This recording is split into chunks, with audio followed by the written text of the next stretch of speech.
I actually have a fondness for this particular violinist, whose story is added to the list of violinist stories with tragic endings, sadly. And the reason I have a fondness for him is because I first encountered his music whilst on holiday in South Africa, of all places, many moons ago. I walked into the music shop in Cape Town when I was there on holiday and headed straight for the classical section and came away with a Renardy double CD.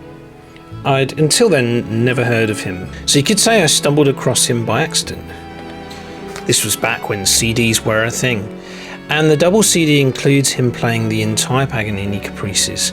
Later I was to discover that he was in fact the first to record the entire Paganini Caprices, and I believe he may have been the first to actually perform them on the stage from number 1 through to number 24. There are some players that we particularly associate closely with Paganini. You might think of Ruggiero Ricci, Salvatore Accardo, and others, but we can also add to that list of players linked closely to Paganini, Ossy Renardy, because of him being the very first to perform them all in their entirety and record them all in their entirety, though others would later follow. Let's go through his short life then, because he died pretty young. He was born in Vienna in 1920 on April the 26th. And his real name was actually Oskar Reiss, or Oskar Reiss in the German pronunciation. His parents were not musical, in fact they worked as waiters apparently, so he came from perhaps we could say a working class family, but had an aptitude for music. Except for some early training given by a neighbour, he was apparently self-taught. Although one reference does state that Renardy studied with a now forgotten Russian violin teacher by the name of Theodor Pashkus.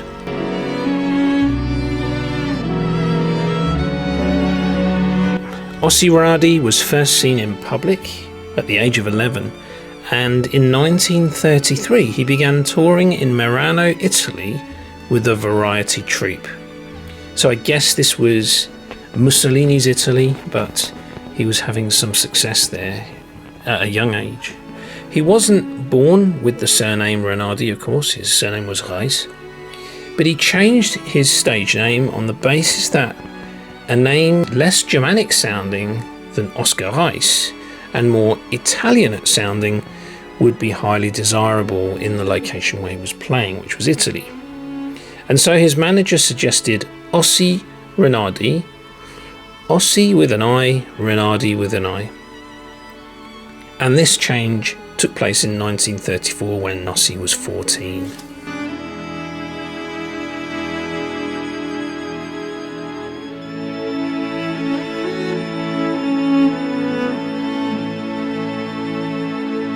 It seems that eventually the letter I ending his first name and last name gave way to a Y. So it was Ossy with a Y, Renardy with a Y, instead of with an I, but at first it was the Italian spelling.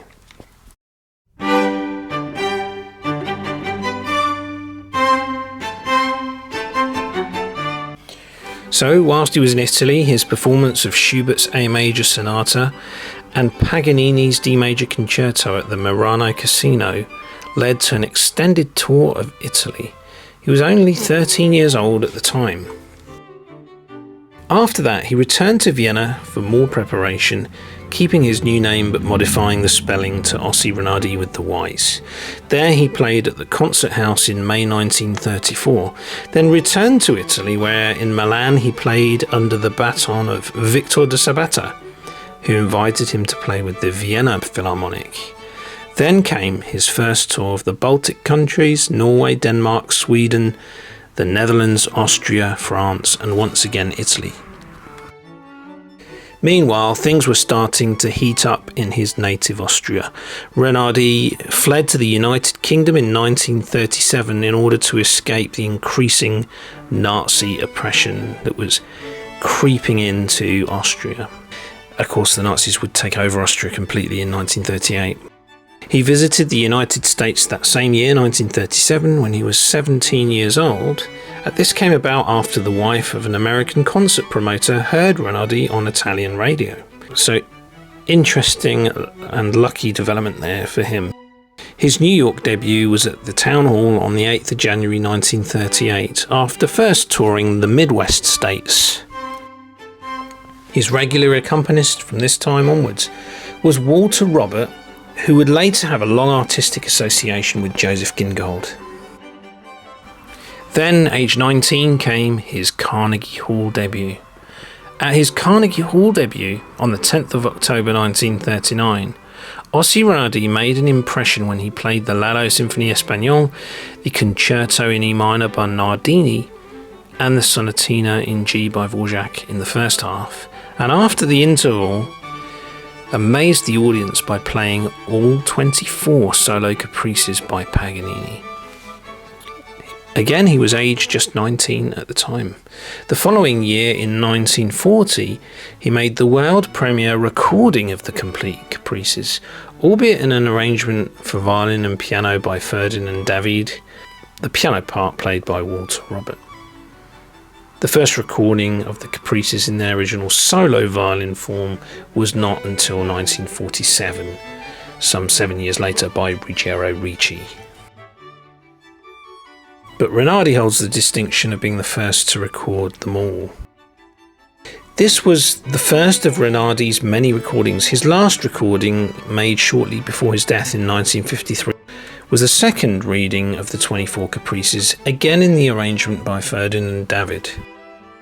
The Guarneri violin he played at this recording was said to have once been owned by Paganini himself. Again, it reminds us of Ricci playing on Paganini's Il Canone violin. Ricci would of course record Paganini's 24 caprices on the Il Canone in 1997, though this is not the best of Ricci's recordings of the caprices. But it is interesting due to the fact that he's playing on Paganini's violin. So again, Renardy recording the caprices playing on Paganini's violin is also quite interesting. Renardy's Guarneri is now owned by an anonymous Australian and is permanently on loan to Richard Tognetti, conductor and principal violinist of the Australian Chamber Orchestra. So what did Renardy get up to during World War II? Well, similar to many other violinists and musicians at the time, he enlisted in the United States Army in 1942 and became an American citizen in 1943, but was already playing for the USO in 1941. Like many musicians of the time, throughout the war he appeared in some 490 USO concerts for the entertainment of American troops, similar to Heifetz, Ricci and other American violinists of the era. So building morale for the American troops by performing for them.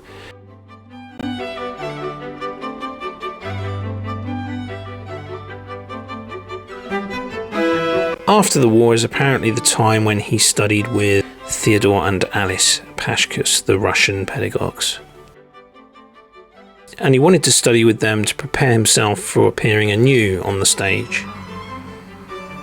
He recovered from his punishing schedule during the war by taking 2 years off from concertizing, but then in 1947 returned to the concert stage and appeared with many of the major orchestras of North America, Europe and Israel at the age of 27 at this time. In 1949, he married his sweetheart Suzette Gutwirth, or Suzette Gutwirth, whom he had met in Vienna in 1936.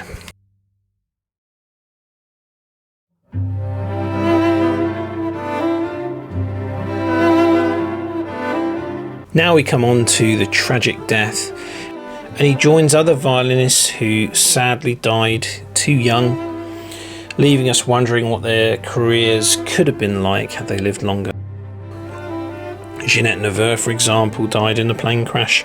Michael Rabin died quite young. Joseph Hassid's mental health deteriorated and he died young. And sadly, in the case of Ossy Renardy, it was a car crash that took his life. He was killed in a road accident on the 3rd of December 1953, aged only 33. So he had the unenviable distinction of having died at a very young age. His accompanist at the time, George Robert, was driving him from their last concert at Las Cruces, New Mexico, en route to the next engagement in Monte Vista, Colorado, when the crash took place. At Tres Piedras near Santa Fe, their car skidded on an ice slick, and while out of control was hit by another car coming in the opposite direction. George Robert and the other motorists were not seriously injured, and Renardy's Guarneri was not damaged, but Renardy himself was killed.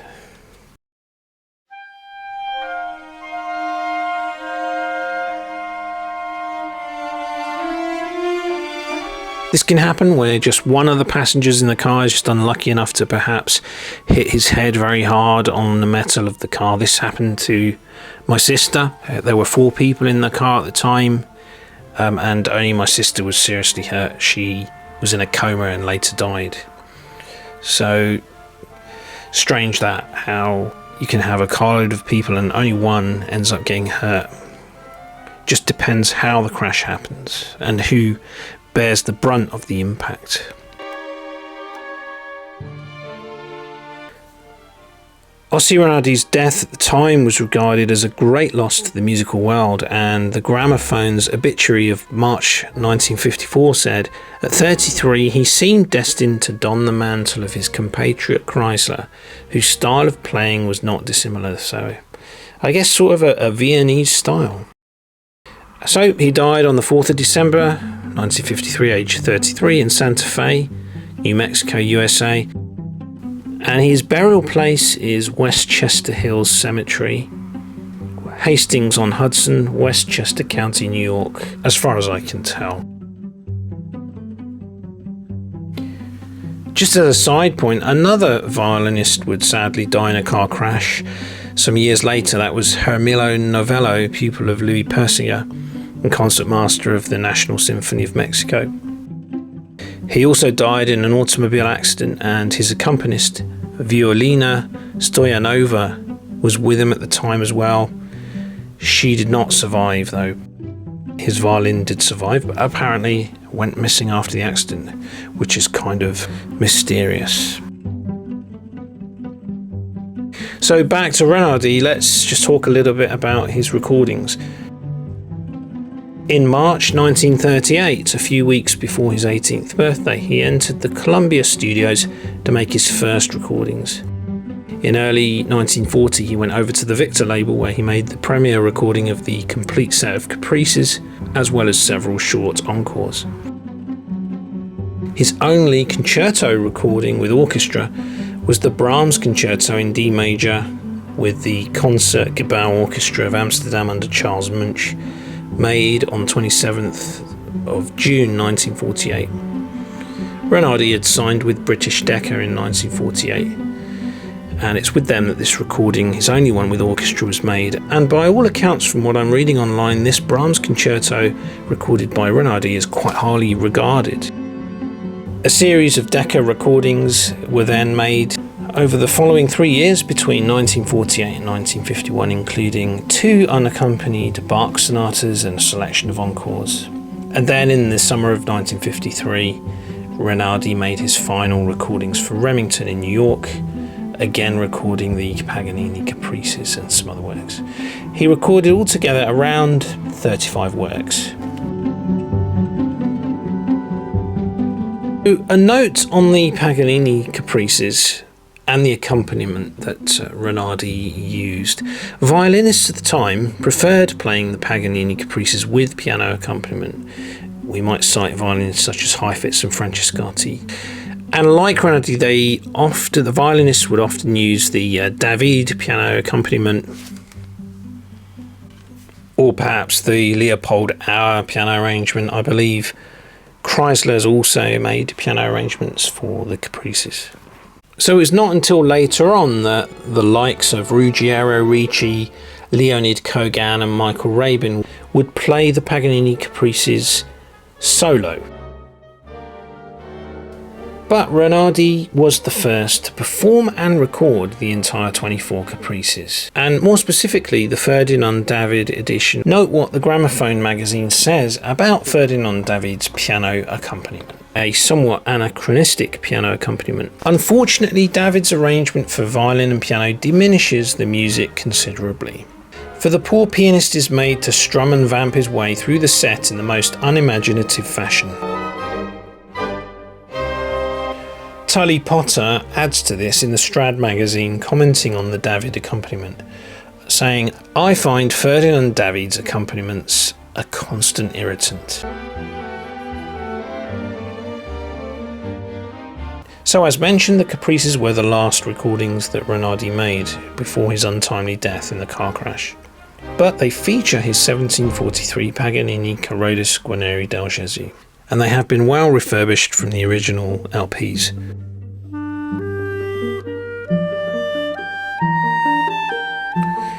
Now let's take a look at the Guarneri del Gesù in more detail. According to one reference, it is said to be one of the best 4 or 5 violins by any maker in the world. Renardy acquired the violin in 1949 apparently, and supposedly it remained unplayed for some 54 years between December 1953 and January 2007. Then nowadays of course being played by Richard Tognetti.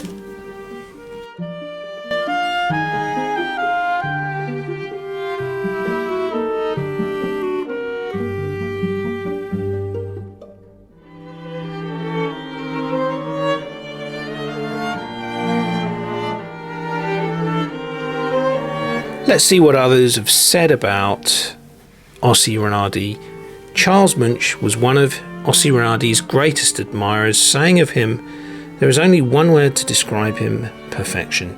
He has everything, style, technique and tone combined in the most splendid manner." So, glowing words there. Gramophone magazine makes the following statement: Renardy emerges from Paganini's severe technical examination with some credit, and plays in a spirited and confident manner, though it has to be said that some passages obviously push his resources to their limits. So, seems fair to say, stands to reason therefore that Ricci's Paganini is better. As it happens, Ricci is my favourite Paganini player. For me personally, I like the slight roughness and the way that he captures the spirit of Paganini in his swashbuckling fashion. But the Renardy recording is definitely of interest. Let's continue with the comments from the Gramophone magazine. In the miscellaneous pieces on the second CD, Renardy displays a good deal of personality and charm, particularly in the brief Sanson arrangement, but at this stage in his career his tone and technique were not quite on a par with the very best violinists of the day. Transfers have been well managed, though the sound is a little more open on the second CD than in the Paganini set. Interesting comments there. And again, let's see what Tully Potter says about him in the Strad. So Tully Potter says that regarding his recording of the caprices, Renardy is at his best when making operatic gestures, such as in numbers 7, 8, 11 and 21. In technique and intonation, he is mostly splendid. Numbers 14 and 16 are a little strained. He opts for the shortest version of 14, while the tricky number 12 is both dodgily tuned and rather nondescript. Otherwise, all is well. Arpeggios, octave trills, staccato, volante, ricochet, thirds, sixths, octaves, tenths, G string, solos. Numbers 18 and 19 are grist to Renardy's mill, and his violin rings out despite the historic sound quality of the recording. So it seems that he's a very fine player, with some weaknesses revealed here and there, and he seems more at ease with some of the caprices and seems to struggle a little more with some of the other ones.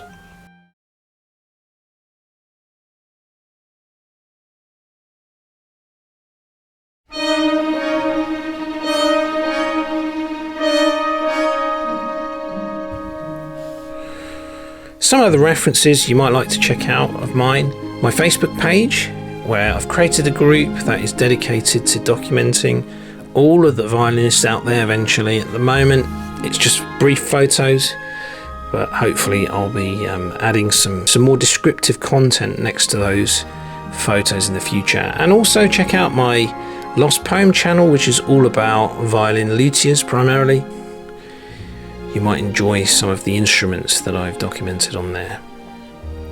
And completely unrelated, my motorbiking channel. If you're into motorbikes, you can check that out too. I have a separate YouTube channel on that. And I once sold a motorbike to buy a violin, would you believe it? So that shows you which of the two I love the most, but I do love motorbikes.